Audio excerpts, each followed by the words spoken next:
रहा है मुझे किसी का डर नहीं है, जो करना है कर ले। जिसने बहुजन समाज अपने पे आ गया ना, तेरी खाल उतार देगा। जो एक काला कोट पहन के घूम रहा है ना, पहनना भूल जाएगा। और इतिहास तो आपको पता ही है साथियों, भीमा कोरेगांव 500 महार सैनिकों ने किस तरह से 28,000 पेशों के टुकड़े टुकड़े किए थे। तो इस समाज को मजबूर मत क्या कह रहे हैं, ना मैं पंडित हूं, ना मैं तिवारी हूं, मैं तो दलित हूं। मतलब मानसिकता देखिए कि मानसिकता इनकी क्या है और किस लेवल तक जाकर ये लोग बात करते हैं कि ना मैं पंडित हूं, ना मैं तिवारी हूं और मैं तो दलित हूं। क्यों भाई, अब दलित कैसे बन गए? अब कौन सा दलितपन याद आ गया? तो जो कुंठित मानसिकता के यूट्यूबर्स है, तमाम आईटी सेल के जो अंधभक्त है, बिना कुछ सोचे समझे, मतलब सोशल मीडिया पर इतना गंद फैला रखा है इन लोगों ने।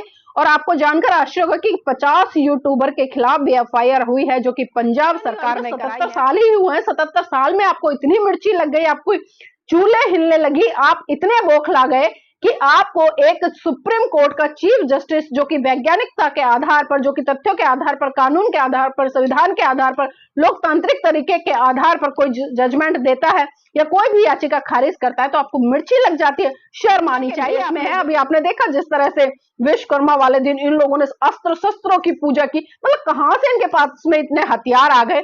कोई इस पर सवाल नहीं करेगा, कोई पुलिस प्रशासन नहीं जागेगा, कोई सरकार नहीं जागेगी। एक साधु संत के पास में इतने तेज धारदार हथियार, बंदूकें, गन, तमाम तरह के मतलब हिंसक हथियार रखे हुए हैं। लेकिन हम अच्छे से जानते हैं कि कहते हैं ना कि बिना साठ गांठ के कुछ भी नहीं चलता है। एमबी न्यूज 24x7 नीलम बोध के साथ। साथियों, आपने जिस तरह से देखा सुप्रीम कोर्ट में जो प्रकरण घटा, जी हाँ, जूता कांड।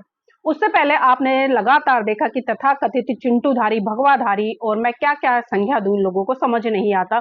इन लोगों ने जिस तरह से वीआर गवई के खिलाफ में जो मोर्चा खोला, जी हाँ, चीफ जस्टिस वीआर गवई जी, उन्हें लगातार जाति सूचक शब्दों से संबोधित किया गया, नीले कबूतर कहा गया, भीमटे कहा गया, न और जाने किन किन शब्दों से उनको संबोधित किया गया। ये तथाकथित मूर्ख ये भी भूल गए कि वो सुप्रीम कोर्ट के चीफ जस्टिस हैं, वो पहले एक इंसान है, उसके बाद में जाति है। और जो लोग जाति को लेकर ढंडोरा पीट रहे थे उनकी का, तो मैं बता दूं कि जो सुप्रीम कोर्ट के चीफ जस्टिस वीआर गवई जी हैं, वो बौद्ध हैं, वो किसी भी जाति में नहीं आते हैं। उनका धर्म है सिर्फ इंसानियत की सेवा करना और मानवता के प्रति जो एक दया करुणा का भाव है उसको रखना। और इसी के साथ साथ में जिस पद पर वो बैठे हैं, तो तथ्यों के आधार पर, सबूतों के आधार पर और साक्ष्यों के आधार पर तमाम निर्णयों को देना।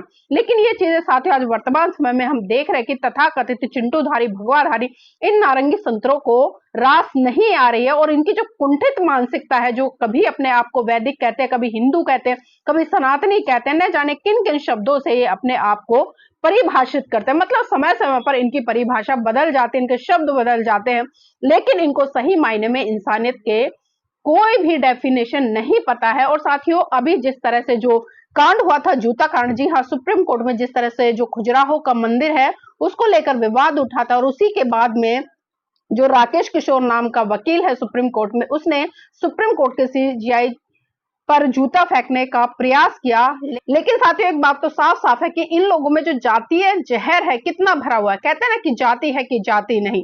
और भारत देश में आज जो जाति की जड़ें हैं वो इतनी गहरी हो गई हैं कि आप एक राष्ट्रपति बन जाओ, प्रधानमंत्री बन जाओ, सुप्रीम कोर्ट के चीफ जस्टिस बन जाओ, लेकिन जाति आपका पीछा नहीं छोड़ती है। लेकिन मैं फिर वही कहूंगी कि सीजीआई गवई जी किसी जाति में बंधकर नहीं है, वो बौद्ध है और बौद्ध विचारधारा को फॉलो करते हैं। लेकिन साथियों, अभी एक नया प्रकरण निकल कर आ रहा है। अभी जो राकेश किशोर वकील थे, मैं थे इसलिए बोल रही हूँ क्योंकि अब वो वकील नहीं है, क्योंकि जो बार एसोसिएशन है वहां से उनकी सदस्यता रद्द कर दी गई है। और जिस तरह से उनके खिलाफ में तमाम एफआईआर पूरे भारत देश में लोगों ने करानी शुरू कर दी है। लेकिन हम देख रहे हैं कि दिल्ली में जो पूरी की पूरी केंद्र की सरकार बैठी है, उसके कानों पर अब तक कोई जू नहीं रेंग रही है।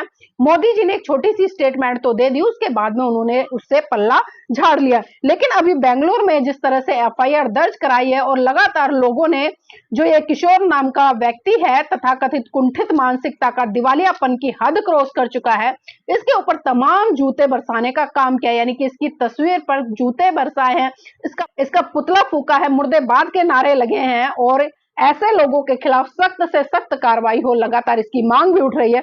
और इसका घेराव करने के लिए तमाम जो बुद्धिजीवी लोग हैं, जो कहीं ना कहीं समझते हैं कि संविधान क्या है, लोकतंत्र क्या है, सुप्रीम कोर्ट क्या है, उसकी गरिमा क्या है, चीफ जस्टिस की गरिमा क्या है, वो इसके घर का घेराव करने पहुंचे, लेकिन ये मंद बुद्धि वहां से फरार हो गया और अब इसने एक जातिवाद कार्ड खेला है। और वो जातिवाद कार्ड क्या है साथियों, आपको जानकर आश्चर्य होगा। अब ये महाशय जी क्या कह रहे हैं, ना मैं पंडित हूं, ना मैं तिवारी हूं, मैं तो दलित हूं। मतलब मानसिकता देखिए कि मानसिकता इनकी क्या है और किस लेवल तक जाकर ये लोग बात करते हैं कि ना मैं पंडित हूं, ना मैं तिवारी हूं और मैं तो दलित हूं। क्यों भाई, अब दलित कैसे बन गए? अब कौन सा दलितपन याद आ गया आपको? आप वही है ना, जब ये पूरा घटनाक्रम हुआ तो आप साफ साफ कह रहे थे कि मुझे जान का खतरा है। जी हाँ, इस तरह से बोल रहे थे कि मुझे जान का खतरा है, लेकिन मुझे विश्वास है क्योंकि भगवान मेरे साथ में, मेरा कुछ नहीं हो सकता। और इन्होंने एक सपने का हवाला देते हुए ये कहा कि मैंने कोई गलत काम नहीं किया है, मुझे जो करना चाहिए था मैंने वही किया है। भगवान विष्णु मेरे सपने में आए और उन्हें नाराजगी थी और उन्होंने मुझे आदेश दिया कि सुप्रीम कोर्ट के जो चीफ जस्टिस हैं उनके ऊपर जूता फेंका जाए। तो अब तमाम लोग इनको भला बुरा कह रहे थे, इनको बुरा क्यों लग रहा है? अब लोग इनके खिलाफ एफआईआर दर्ज कराते हैं, इन्हें बुरा क्यों लग रहा है? इनका बार एसोसिएशन का रजिस्ट्रेशन कैंसिल कर दिया गया है, अब इनको बुरा क्यों लग रहा है? अब ये वकील नहीं रहे, इन्हें क्यों बुरा लग रहा है? क्योंकि ये जो आपने कहा कि आपके सपने में भगवान आए, तो मुझे लगता है इन तमाम लोगों के सपने में भी भगवान आए होंगे। उनको भी भगवान ने आदेश किया होगा कि आप इस वकील तथा कथित कुंठित मानसिकता के व्यक्ति के खिलाफ एफआईआर दर्ज करें।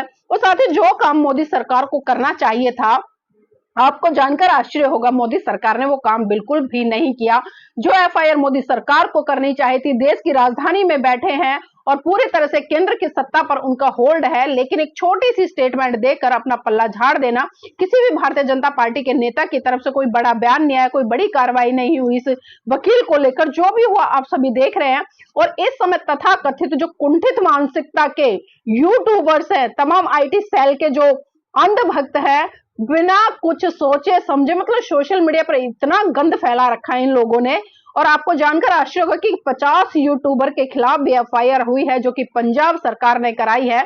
तो मैं कम से कम इसलिए पंजाब सरकार का धन्यवाद दे सकती हूं कि उन्होंने इस पूरे घटनाक्रम को संज्ञान लिया और जो तथाकथित चिंटूधारी, भगवाधारी, गंदी मानसिकता के लोग थे, जो यूट्यूब पर जहर उगलने का काम कर रहे थे, जो सोशल मीडिया पर जहर उगलने का काम कर रहे थे, यहां तक कि मतलब महिलाओं को लेकर भी इतनी अभद्र टिप्पणियां, जाति को लेकर, आरक्षण को लेकर तरह तरह की टिप्पणियां हमने देखा कि सोशल मीडिया पर ये लोग किस तरह से कर रहे थे। और कई यूट्यूबर तो साथियों मैं कहूंगी कि सभ्यता ही भूल गए, भाषा ही भूल गए। मतलब इतनी घृणा कि कोई बौद्ध समाज का सीजीआई इनके सर पर बैठा है, यानी कि सुप्रीम कोर्ट में बैठा है, वो भी इनको रास नहीं आया। और साथियों सच कहते हैं, ये लोग भले कितना आरक्षण को कोसते रहे, कितनी ही इसकी दुहाई देते रहे कि आरक्षण आरक्षण आरक्षण, लेकिन यही तथाकथित लोग 10% आरक्षण खुद लेके बैठे हैं, तब इन्हें आरक्षण नहीं दिखता। सदियों से मंदिरों में आरक्षण खा रहे हैं, तब इनको आरक्षण नहीं दिखता। लेकिन जब हम देखते हैं कि संवैधानिक पद पर लोग जब पहुंचते हैं या तमाम लोग अपनी मेहनत के माध्यम से यहां तक पहुंचते हैं, तो तब इनको मिर्ची लगती है। और यही कारण है साथियों, आजादी के 77 साल बाद भी इनको, जो बहुजन समाज से आने वाले लोग हैं या जो बौद्ध लोग हैं या जो अन्य समुदाय से आने वाले लोग हैं, जो हिंदू धर्म को छोड़ दिया जाए, तो इनको बहुत बड़ी मिर्ची लगती है कि ये व्यक्ति वहां तक कैसे पहुंच गया। और फिर ये आरक्षण की बात करें, तरह तरह के मतलब उनको जाति सूचक शब्दों से संबोधित करते हैं। अरे वो अपनी योग्यता के दम पर पहुंचते हैं, वो ऐसे नहीं पहुंचते। बताइए कितने लोग हैं जिनको आपने आरक्षण के आधार पर नौकरी दे दी? आरक्षण क्या मतलब खाने को दे जाता है क्या? आरक्षण में क्या मेहनत नहीं करनी पड़ती? सिर्फ थोड़ा सा क्राइटेरिया चेंज हो जाता है। लेकिन आप खुद सोचिए कि जिस समाज को सदियों से तमाम मतलब प्रतियोगिताओं से बाहर रखा, तमाम मतलब योग्यताओं से बाहर रखा, तमाम तरह के संघर्ष उसको करने पड़े, तमाम तरह के अत्याचार शोषण उसको सहने पड़े। आप सोचिए ना, अगर उस समाज को आज मौका मिल रहा है, और ज्यादा समय नहीं हुआ, अभी तो 77 साल ही हुए हैं, 77 साल में आपको इतनी मिर्ची लग गई, आपको चूल्हे हिलने लगी, आप इतने बौखला गए कि आपको एक सुप्रीम कोर्ट का चीफ जस्टिस, जो कि वैज्ञानिकता के आधार पर, जो कि तथ्यों के आधार पर, कानून के आधार पर, संविधान के आधार पर, लोकतांत्रिक तरीके के आधार पर कोई जजमेंट देता है या कोई भी याचिका खारिज करता है, तो आपको मिर्ची लग जाती है। शर्म आनी चाहिए आप लोगों को। आप हवाला देते हो समरसता का, समरसता आप कर सकते हो, लेकिन समानता कभी भी स्थापित नहीं कर सकते। और जिस आरक्षण की आप बात कर रहे हैं ना, किसी को आरक्षण नहीं चाहिए इस भारत देश में। कहिए अपने माननीय प्रधानमंत्री जी से कि वो इस देश में सबसे पहले समानता स्थापित कर दे। कहिए कि सबसे पहले इंसान को इंसान की दृष्टि से देखे, ना कि पर्टिकुलर किसी जाति, धर्म, क्षेत्र, भाषा के आधार पर देखे। और आप सिखाओगे इंसानियत, आप सिखाओगे कि क्या होता है न्याय। पहले कुछ सीख के आइए। और आप देख रहे हैं साथियों, तमाम तथाकथित इन जैसे लोग नहीं बल्कि तमाम भगवाधारी जो साधु संत कहते हैं अपने आप को, गुंडे के भेष में है। अभी आपने देखा जिस तरह से विश्वकर्मा वाले दिन इन लोगों ने अस्त्र शस्त्रों की पूजा की। मतलब कहां से इनके पास में इतने हथियार आ गए? कोई इस पर सवाल नहीं करेगा, कोई पुलिस प्रशासन नहीं जागेगा, कोई सरकार नहीं जागेगी। एक साधु संत के पास में इतने तेज धारदार हथियार, बंदूकें, गन, तमाम तरह के मतलब हिंसक हथियार रखे हुए हैं। लेकिन हम अच्छे से जानते हैं कि कहते ना कि बिना साठ गांठ के कुछ भी नहीं चलता है। और ये शय देने वाली भी सरकार है, इनको जो समय समय पर शय देती है। और कहीं ना कहीं इस तरह के जो कुंठित मानसिकता के लोग निकलकर सामने आते हैं, तो साथियों वो सरकार की पनाह पे ही आते हैं, क्योंकि ये कभी नहीं चाहते कि एक बुद्धिजीवी समाज उभर कर आए, इनके सर पर बैठे। क्योंकि समानता इनको रास नहीं आ रही है। आज भी चाहते हैं कि आज भी कहीं ना कहीं जो बहुजन समाज के लोग हैं वो दबे कुचले रहे, शोषित रहे, पीड़ित रहे, इनके ऊपर अत्याचार, शोषण होते रहे। और इसका उदाहरण आपने ग्वालियर में भी देखा कि जिस तरह से जो एक अनिल मिश्रा नाम का तथाकथित मनुवादी संघी मानसिकता का व्यक्ति है, जो बाबा साहब का लगातार अपमान कर रहा है, उसके खिलाफ भी लोगों ने मोर्चा खोल दिया है। और आज भी मतलब इतनी दुष्टता देखिए कि कह रहा है मुझे किसी का डर नहीं है, जो करना है कर ले। जिसने बहुजन समाज अपने पे आ गया ना, तेरी खाल उतार देगा। जो एक काला कोट पहन के घूम रहा है ना, पहनना भूल जाएगा। और इतिहास तो आपको पता ही है साथियों, भीमा कोरेगांव 500 महार सैनिकों ने किस तरह से 28,000 पेशों के टुकड़े टुकड़े किए थे। तो इस समाज को मजबूर मत कीजिए, क्योंकि आज समाज जाग रहा है, समझ रहा है। और आप आज संविधान है, आज आपकी इतनी हिम्मत नहीं है कि आप किसी के ऊपर अत्याचार, शोषण करें। आपकी कुंठित मानसिकता है, क्षण भर के लिए तो आपको उकसा सकती है, आपको उग्र कर सकती है, आपके अंदर बदले की भावना ला सकते हैं। लेकिन उसी संविधान के माध्यम से आप नहीं सोचते कि आपका कितना बड़ा नुकसान होगा। उदाहरण आपने देख लिया कि जिस तरह से ये किशोर नाम का एडवोकेट था, जिसका कि कैंसिल हो गया है लाइसेंस, और अब ये कभी वकालत नहीं कर पाएगा। तो नुकसान ही हुआ है एक तरह से। भले अपना मानसिक किसी भी तरह से संतुष्टि देता रहे अपने मन को समझाने के लिए, कैसे ही फुलझड़ियां फोड़ता रहे अपने मन को समझाने के लिए, लेकिन इसके परिवार वालों से पूछ के देखिए नुकसान तो इसको हुआ है।